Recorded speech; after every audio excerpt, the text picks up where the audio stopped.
Welcome to lesson 1.3, the Cottage Bakery Burnout Cycle. Burnout in a cottage baking area rarely happens all at once. It happens in a cycle. And once you see the cycle, you can finally step out of it. It usually starts with excitement. Orders are coming in, people love what you are making, you feel validated, encouraged, and grateful. This stage feels pretty good, and it should. But then the second phase begins to appear. You say yes more often than you plan to. You stretch a little past your comfort zone, and you tell yourself that it's temporary. I'll rest after this weekend is over. It's just a busy season. I can handle it. Next comes the squeeze. Your schedule tightens, margins begin to disappear, baking spills into family time, rest time, and your quiet time. Nothing is technically wrong, but everything feels heavier. Then comes fatigue. You're still producing good work, but it costs more. Your joy turns into a pressure. Your mistakes are starting to feel scarier. Your small problems feel overwhelming. This is the stage most bakers start to blame themselves. I should be more organized. I should feel more grateful. I shouldn't feel this way.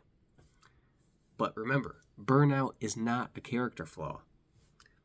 It's the result of operating without structure. Finally, the cycle hits and reaches the breaking point. You feel resentful. You dread orders that you once loved. You consider quitting or shutting down after just one last batch. And then, after a pause or break, the cycle resets. You rest, you miss baking, you take a few orders again, and the cycle begins all over. Excitement, overcommitment, squeeze, fatigue, the breaking point. This is the Cottage Bakery Burnout Cycle. Not caused by a lack of skill, not caused by a lack of passion, but by the absence of clear limits and shared systems. For couples, this cycle especially can feel confusing. The baker feels worn down but can't point to a single cause, and the partner wants to help but doesn't know where this stress is coming from. Because the problem isn't one bad week. It's a pattern. And patterns require structure to change them. So in this course, we don't try to push through the burnout. That doesn't always help anybody.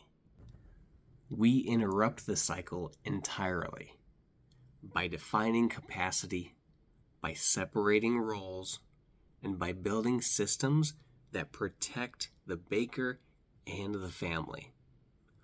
Once the cycle is visible, it loses its power.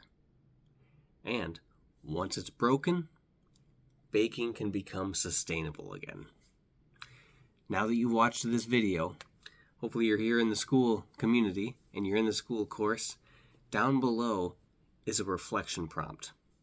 I'd love for you to take 10 to 15 minutes and truly sit together and just reflect on all of this.